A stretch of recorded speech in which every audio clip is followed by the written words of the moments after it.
அனைவருக்கும் வணக்கம். ஐந்து கரத்தனை ஆனை முகத்தனை எண்ணின் இளம்பிரை போலும் மேற்றினை நந்தி மகந்தனை ஞான கொழுந்தினை பொந்தியில் வைத்து போற்றுகின்றேன். குரு பிரம்மா குரு விஷ்ணு குருதேவா மகேஸ்வரா குரு சாஷாத் பரபிரம்மா தஸ்மே ஸ்ரீ குருவே நமோ நமக. இதுவரை யாரெல்லாம் குருவாக இருந்தார்களோ அவர்களின் பொற்பாதங்கள் தொட்டு வணங்கி இன்றைக்கி ஒரு ஜோதிட பதிவு. இன்றைக்கி நாம் பார்க்க போகிற பதிவு என்னென்னா கர்மா. கர்மா என்பது என்ன? நாம் முன்னோர் பிறவியில் செய்த நன்மை தீமை அப்படின்ற அமைப்பில் இந்த ஜென்மத்தில் நாம் அனுபவிக்க பிறந்தவர்கள். ஜோதிட சாஸ்திரத்தில் கர்ம காரகன் யார் அப்படின்னு நம்ம பார்த்தோம்னா சனி பகவான். காலபுருஷனுக்கு 10ஆம் 11 வீடுகளுக்கு ஆட்சியாக வரக்கூடிய சனி பகவான் தான் நம்மளுடைய கர்மாவை தீர்மானிக்கிறார். பொதுவாக யாருடைய ஜாதகத்தில் கர்மா அதிகமாக வேலை செய்யும் அப்படின்னு பார்த்தோம்னா மேஷம் முதல் மீனம் வரை 12 லக்னங்கள் இருக்குது. இந்த 12 லக்னங்களில் எந்த லக்னங்களில் பிறந்திருந்தாலும் அந்த ஜாதகத்தில் சனி பகவான் வலுப்பெற்று மகரத்தில் ஆட்சியாகவோ கும்பத்தில் ஆட்சி ப்ளஸ் மூலத்திரிகோணம் வலுப்பெற்றிருந்தோ அல்லது துலாத்தில் உச்சம் பெற்றிருந்தால் அந்த ஜாதகம் கர்மாவை அனுபவிக்க பிறந்த ஜாதகம் முதன்மையான அமைப்பு. அப்போ இந்த அமைப்பில் பிறந்தவங்க எல்லாருமே கர்மாவை அனுபவிக்கிறாங்களா அப்படின்னா கர்மா 2 வகை எடுக்கலாம், நன்மை தீமை. சில பேர் சொல்லுவாங்க, நான் மனசறிஞ்சு யாருக்கும் எந்த ஒரு துரோகமும் செய்ததில்லை, ஒரு சின்ன எறும்புக்கு கூட துரோகம் பண்ணது கிடையாது, ஆனால் எனக்கு ஏன் இந்த கஷ்டம், என் குடும்பத்தில் இவ்வளோ பிரச்சனைகள், தொழிலில் இவ்வளோ முடக்கம், என்னால் மீண்டு வரவே முடியலை, அடிமேல் அடி விழுந்துகிட்டே இருக்குது, சறுக்கிட்டே இருக்குது அப்படின்ற மாதிரி அமைப்புலாம். அப்போ அவர்கள் ஜாதகத்தெலாம் நம்ம அனலைஸ் பண்ணி பார்த்தோம்னா இந்த மாதிரி அமைப்பில் சனி அந்த ஜாதகத்தில் வலுப்பெற்று நேரடி வலுப்பெற்று இருப்பார். சில பேர் பார்த்தோம்னா என்னென்ன தெரியல, நான் யதார்த்தமாக தான் ஒரு விஷயம் செஞ்சேன், பல வகையில் பணம் வந்துருச்சு, எப்படின்னு எனக்கே தெரியலை, திடீர்னு பார்த்தா ஒரு நல்ல உயர்நிலைக்கு போயிட்டேன், குடும்பத்தில் சண்டை சச்சரவுகள் இது வரைக்கும் எங்கள் குடும்பத்தில் வந்ததே இல்லை, நாங்கள் ஒரு கூட்டு குடும்பமாகவே இருக்கோம், பிள்ளைகள் வழியிலோ அம்மா அப்பா வழியிலையோ இல்லை வேலை செய்கிற இடங்கள்லையோ தொழில் செய்யக்கூடிய அமைப்புலாம் எந்த பிரச்சனையுமே இது வரைக்கும் வந்ததே இல்லை, பிறந்ததுலேருந்து நான் கஷ்டம்னா என்னென்னே தெரியாது அப்படின்ற மாதிரி சில பேர் அமைப்புகள்லாம் இருக்கும். அப்போ அவர்கள் ஜாதகத்திலும் கர்மாவை அனுபவிக்கக்கூடிய அமைப்பு இருக்கும். ஆனால் அங்கே சனி இயற்கை சுபர்களான குரு சுக்கிர தொடர்புகளில் இருப்பார். அப்போ இந்த மாதிரி அமைப்பில் இருக்கும்போது அவர்கள் நல்ல கர்மாவை அனுபவிக்க பிறந்தவர்கள். அப்போ வெறும் சனி மட்டும் தான் கர்மாவை தீர்மானிப்பாரா அப்படின்னா நம்மளுடைய 8ஆம் இடமும் கர்மாவை தீர்மானிக்கும். 8ஆம் இடத்துல, அதாவது லக்னத்துக்கு 8ஆம் பாவகத்தில் 8ஆம் அதிபதி 8லேயே ஆட்சி பெற்று இருந்தாலும் அவர்களுக்கும் கர்ம வினை பணங்களை அனுபவிக்கக்கூடிய ஒரு சூழ்நிலையை கொடுத்துரும். அதற்கு அடுத்தபடி 6ஆம் இடம், 6ஆம் இடம் வலுப்பெற்றிருந்தாலும் 6ஆம் அதிபதி 6லே இருந்தாலும் அவர்களுக்கும் கர்மா வேலை செய்யக்கூடிய அமைப்பு. 6ஆம் இடமும் 8ஆம் இடமும் 2 இண்டிகேட்டர் மாதிரி, வாகனத்தில் இருக்கிற இண்டிகேட்டர் மாதிரி ரெண்டுமே கர்மாவாக செயல்படும். பொதுவாக ஒருத்தர் கடக லக்னத்தில் பிறந்திருக்கிறார், கடக லக்னத்திற்கு 7ஆம் இடமான மகரத்தில் சனி ஆட்சியாக இருக்கிறார் அப்படின்னும்போது ஆட்சி மற்றும் இல்லை, ஒரு ஜாதகத்தில் திக்பலம் பெற்றிருந்தாலும் கர்மா வேலை செய்யும் சனி பகவான்.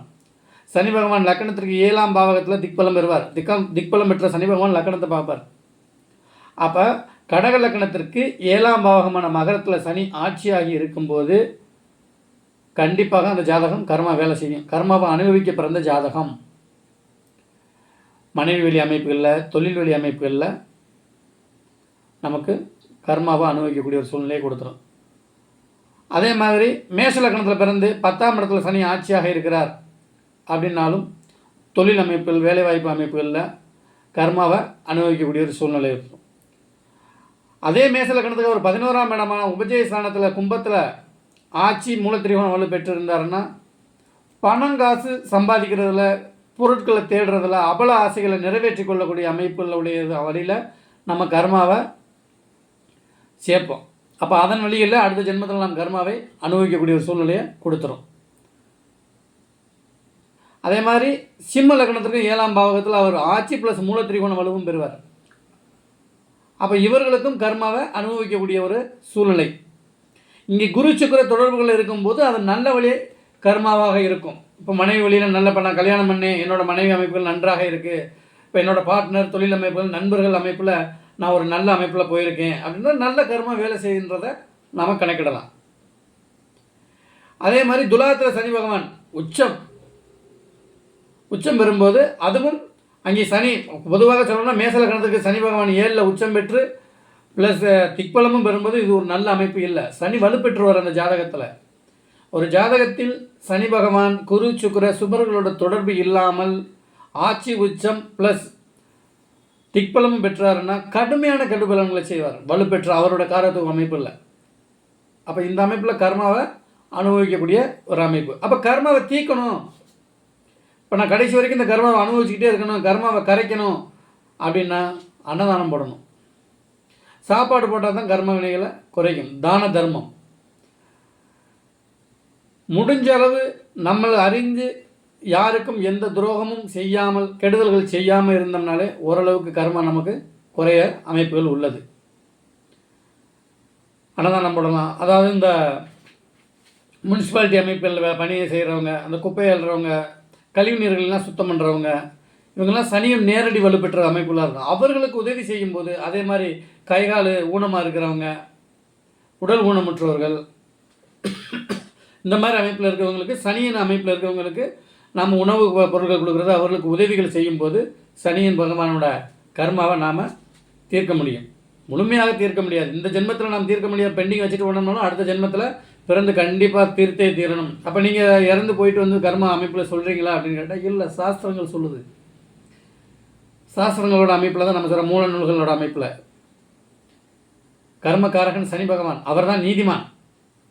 ஹைகோர்ட் சர்ச்சு, இது சுப்ரீம் கோர்ட் சர்ச், அவர் எழுதிட்டா அதுக்கு மாற்று அமைப்பே கிடையாது. அப்போ வழிபாடுகளையும் உதவி மனப்பான்மையோடு நம்ம ஒருத்தர் உதவி பண்ணுற அமைப்புலையும் அன்னதானம் போடக்கூடிய அமைப்புலையும் சனியின் கர்மாவை நாம் தீர்க்கலாம்.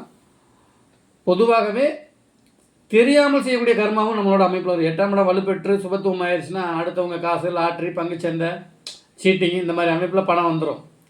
அதுலேயும் நம்ம அடுத்தவர்கள் தெரியாமல் நம்மளுடைய கர்மாவை நாம் வளர்த்துட்ருப்போம். அப்போ கர்மாவை தீர்க்க ஒரே வழி தான தர்மம் தான். அதை எல்லாரும் பயன்படுத்திக்கோங்க. வாழ்க ஜோதிடம், வளர்க ஜோதிடர் ஒற்றுமை. நன்றி, வணக்கம். நாளை ராகு பற்றி ஒரு பதிவு போலான்றிருக்கேன். 5ஆம் பாவகத்தில் அமர்ந்த ராகு உயிர்காரகத்தை கொடுப்பாரா, ஜடக்காரகத்தை கொடுப்பாரா அப்படின்ற அமைப்பை பற்றி நாளைக்கு பார்க்கலாம். வாழ்க வளமுடன்.